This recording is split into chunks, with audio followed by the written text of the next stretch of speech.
स्वागत है मेरे प्यारे बच्चों। मेरा नाम सलीम कुमार वर्मा है और मैं आप लोगों के लिए लेकर के आया हूँ फिजिक्स का एक जोरदार video motion in one dimension में। तो मोशन क्या है, कैसे होता है, इसका क्या मतलब है, इसके बारे में हम लोग आज जानेंगे। तो आज हम लोग सिंपल सा motion, position, rest motion, distance, displacement के बारे में जानते हैं। तो आइए हम लोग स्टार्ट करते हैं। What is the motion and हम लोग किसको कह सकते हैं कि आप मोशन में है कि नहीं। तो सबसे पहला क्वेश्चन ये उठता है कि क्या आप मोशन में है कि रेस्ट में है। तो मोशन और रेस्ट को बताने के लिए हमें पोजीशन की रिक्वायरमेंट होती है। बिना पोजीशन के हम लोग किसी भी पार्टिकल के, किसी भी बॉडी के मोशन को हम लोग नहीं बता सकते हैं। मोशन का मतलब ही है कि किसी रेफरेंस से हम लोग बात करेंगे। अभी कहें कि सर अभी मैं रेस्ट में हूँ या मोशन में हूँ, तो ये तो डिपेंड करता है कि हम किसके रिस्पेक्ट में बात कर रहे हैं। मैं चलते हुए फैन के रिस्पेक्ट में मोशन में हूँ, सर आप मोशन में हैं हमने कहा कि हाँ भाई हम रेस्ट में हैं अर्थ के रिस्पेक्ट में। लेकिन हम लोग बिना, अगर जैसे हम लोग कहते हैं कि कोई बॉडी मोशन में है, तो मोशन में कैसे हो सकती है। मोशन में होने के लिए हमें किसी ना किसी रेफरेंस की रिक्वायरमेंट होती है। किसी पार्टिकल का पोजीशन बताने के लिए हम बिना किसी रेफरेंस के हम नहीं कह सकते। फॉर एग्जाम्पल अगर हम लोग बात करें मेरे प्यारे बच्चों, सबसे पहले ये कहें कि what is the reference. Reference क्या है। तो सर हमने कहा कि रेफरेंस तो कुछ भी हो सकता है। हाँ, रेफरेंस कुछ भी हो सकता है। रेफरेंस अगर कुछ भी हो सकता है तो हम लोग किस चीज़ को रेफरेंस मानेंगे, कहाँ से लाएंगे ये रेफरेंस और किस तरीके से हम लोग इसको यूज़ करेंगे। तो देखो, किसी को एड्रेस बताते वक्त हम लोग जिन चीज़ों का यूज़ करते हैं वो रेफरेंस होता है। कि अगर हमें कहीं पहुंचना है तो हमने कहा कि ये इस चौराहे पर आ जाना, यहाँ से एक बड़ी बिल्डिंग है, उस बिल्डिंग के सामने वाली जो गली है उस गली से चौथा मकान। तो ये जो हमने जिन सब चीज़ों का, ये मकान कहीं जाना नहीं है, एड्रेस नहीं है मेरे प्यारे बच्चों, हमने कहा कि बिना रेफरेंस के जिन ये बड़ी वाली बिल्डिंग या ये गली एंड सो ऑन जो भी हम लोग यूज़ करते हैं वो क्या होता है मेरे प्यारे बच्चों, वो होता है रेफरेंस। तो हम लोग सबसे पहले डिफाइन करें व्हाट इज द पोजीशन।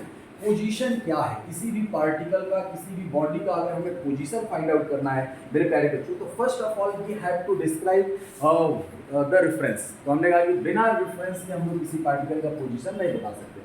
तो हम लोग के जो फिजिक्स के कोऑर्डिनेट सिस्टम में, फिजिक्स में अगर हम लोग जो चीज़ें बात करते हैं मेरे प्यारे बच्चों, वो हम लोग एक्स वाई कोऑर्डिनेट पर बात करते हैं। किस पर बात करते हैं, X Y coordinate. Coordinate system हमने ले लिया, हमने कह दिया कि ये रेफरेंस है, इसका ये मूल बिंदु है। मूल बिंदु मतलब ऑरिजिन है, ऑरिजिन का मतलब 0,0। मेरे प्यारे बच्चों, हमने कहा किसी भी पार्टिकल का जो कोऑर्डिनेट वैल्यू है, किसी भी पार्टिकल के पोजीशन का जो कोऑर्डिनेट वैल्यू है वही उसका पोजीशन कहलाएगा। मान लो जैसे हमने कहा किसी रेफरेंस सिस्टम में किसी पार्टिकल के कोऑर्डिनेट वैल्यू को हमने डिफाइन कर दिया कि ये पोजीशन है।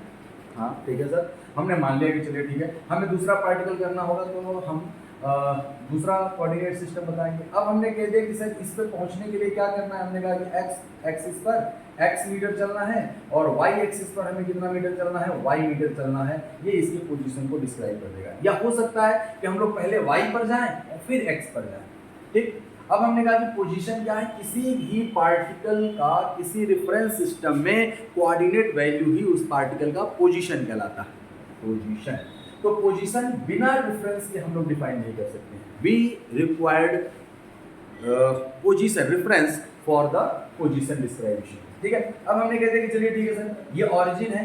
अब इस ऑरिजिन से हम लोग एक स्ट्रेट लाइन खींच दें। हम लोग सर दो चीजें नहीं बताना चाहते हैं, तो हमने कहा कि दो चीजें मत बताइए, ये हो गया आर वेक्टर और यहाँ से एंगल बता दीजिए थीटा। इसका कोऑर्डिनेट हम लोग आर कॉमा थीटा भी लिख सकते हैं।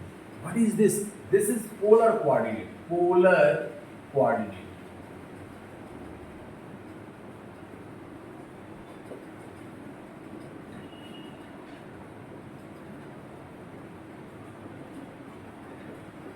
Polar coordinate. पोलर कोऑर्डिनेट का मतलब मेरे प्यारे बच्चों जिसमें हम लोग रेडियस और थीटा से हम लोग बताते हैं, रेडियस और थीटा से। ये एक वेक्टर क्वांटिटी है और इसको हम लोग कहते हैं पोजीशन वेक्टर। क्या कहते हैं बच्चा लोग, पोजीशन वेक्टर। Position vector. तो मेरे प्यारे बच्चों पोजीशन वेक्टर क्या है, पोजीशन वेक्टर को कैसे डिफाइन करेंगे।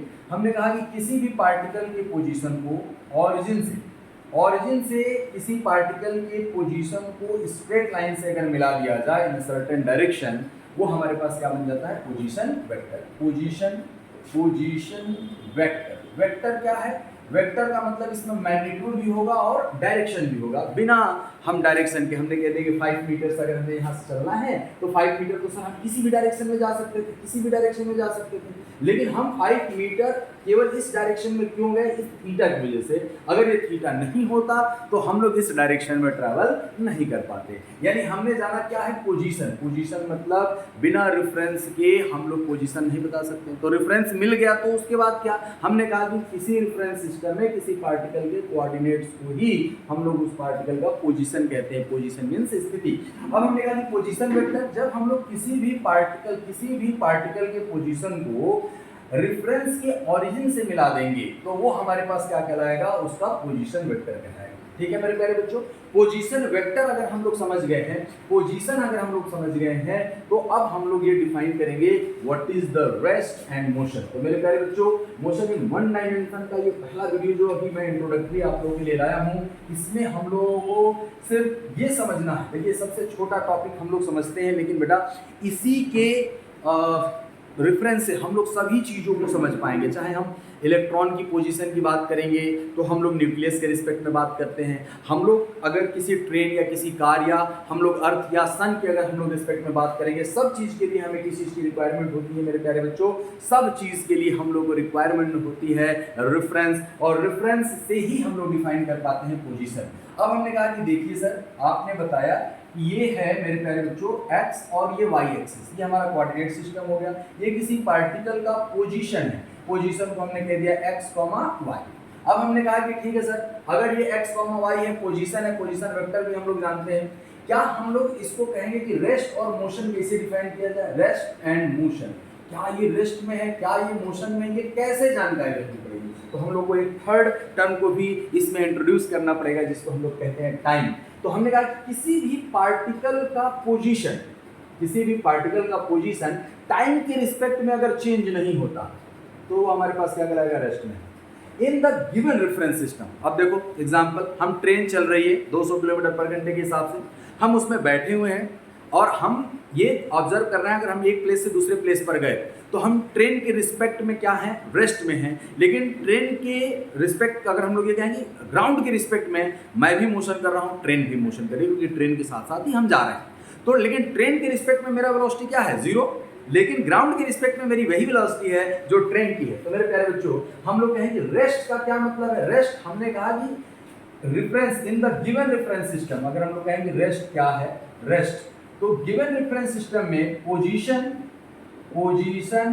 does not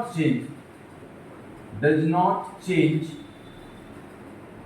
with respect to time in given reference system,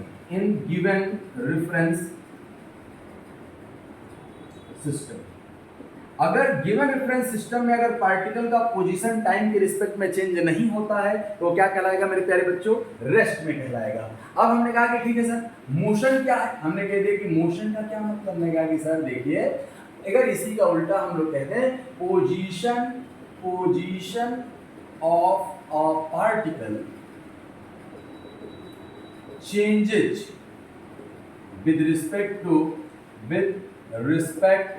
to time in given reference system।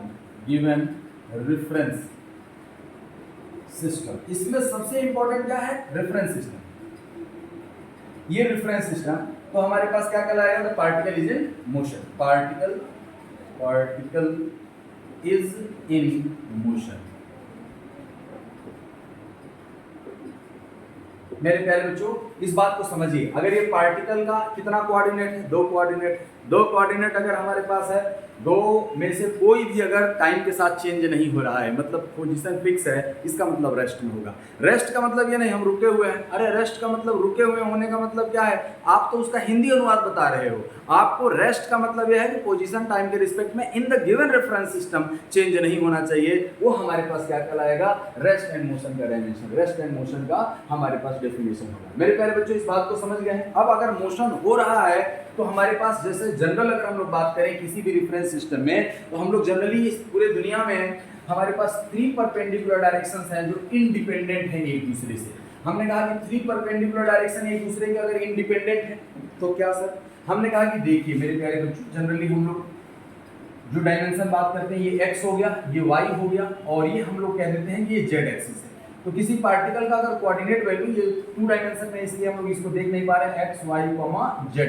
अब हमने कहा कि देखो मेरे प्यारे बच्चों, अगर हम लोग कहें कि किसी भी पार्टिकल का पोजीशन का केवल एक कोऑर्डिनेट टाइम के साथ चेंज हो रहा है इंडिपेंडेंटली, तो उसको हम लोग क्या कहेंगे मेरे प्यारे बच्चों, उसको हम लोग कहेंगे मोशन इन वन डायमेंशन। यानी हम लोग कहें कि मोशन तो हम लोग जान गए, अब मोशन का टाइप अगर हम लोग बात करें कि मोशन कितने टाइप का होता है, तो मोशन हमारे पास 3 टाइप के होंगे। Motion in one dimension, motion in one dimension, motion in 2 dimension,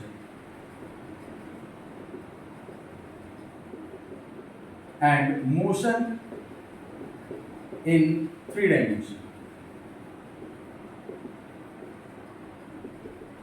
मेरे प्यारे बच्चों इस बात को समझिए, मोशन इन वन डायमेंशन का क्या मतलब है। हमने कहा कि देखिए सर, अगर किसी भी पार्टिकल का पोजीशन दिए गए इन the given reference system time के साथ केवल एक इंडिपेंडेंटली चेंज हो रहा है। इंडिपेंडेंटली का मतलब क्या, x अगर चेंज हो रहा है तो y पर कोई फर्क ना पड़े, या y पर अगर, अच्छा y पे फर्क पड़े लेकिन वो x के डिपेंडेंट है। मतलब हम सर कहें कि देखिए सर, अगर हम x डायरेक्शन में ऐसे जा रहे हैं तो चलिए y नहीं बदल रहा है, लेकिन अगर हम ऐसे चलेंगे तो x भी बदल रहा है, y भी, लेकिन जो x का बदलना है वो y पर निर्भर कर रहा है, या y का बदलना x पर निर्भर करना, इसको हम लोग ऐसे कह सकते हैं motion along straight line. Motion along straight line, straight line. इस बात को समझना बहुत जरूरी है मेरे प्यारे बच्चों। बहुत सारे लोग कंफ्यूज हो जाते हैं, अरे सर y = mx + c, ये तो लाइन का इक्वेशन है, और इस इक्वेशन पर अगर होगा तो इसमें x भी चेंज हो रहा है, y भी चेंज हो रहा है। हमने कहा कि इंडिपेंडेंट और डिपेंडेंट हम लोग को देखना होता है मेरे प्यारे बच्चों। अब हमने कहा कि मोशन इन वन डायमेंशन का मतलब है motion along straight line, only one coordinate of the particle changes with respect to time in the given reference system independently। इस चीज को भी कहना बहुत जरूरी है। हमने कहा कि फिर से क्या कहा sir, motion in one dimension क्या डेफिनेशन है, position of a particle only one direction में चेंज हो in the given reference system with respect to time is known as motion along straight line. तो मेरे प्यारे बच्चों ये बात हम लोग समझ गए, इसका डेफिनेशन भी हम लोग को लिखना होगा। अच्छा, कोई 2 हो रहा है चेंज तो क्या कहलाएगा, 2 डायमेंशन। कोई तीनों अगर चेंज हो रहा है तो क्या कहलाएगा हमारे पास मेरे प्यारे बच्चों, तीनों अगर चेंज हो रहा होगा तो हमारे पास कहलाएगा 3 डायमेंशनल मोशन। एग्जांपल बताना सर, एग्जांपल बताइए। मेरे बिल्कुल बताएंगे भाई, एग्जांपल काहे नहीं बताया जाएगा। अब हमने कहा कि देखो पहले तो मोशन इन वन डायमेंशन का हम लोग डेफिनेशन लिखे। हमने कहा कि किसी भी पार्टिकल का the position of a particle, position only one coordinate of position, only one coordinate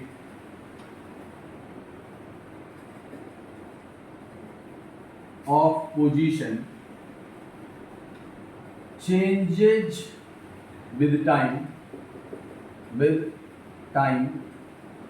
in given reference system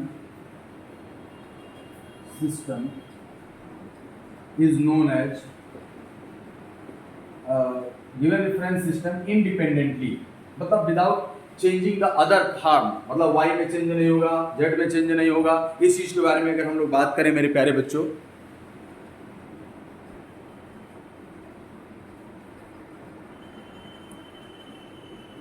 ये क्या हुआ यार।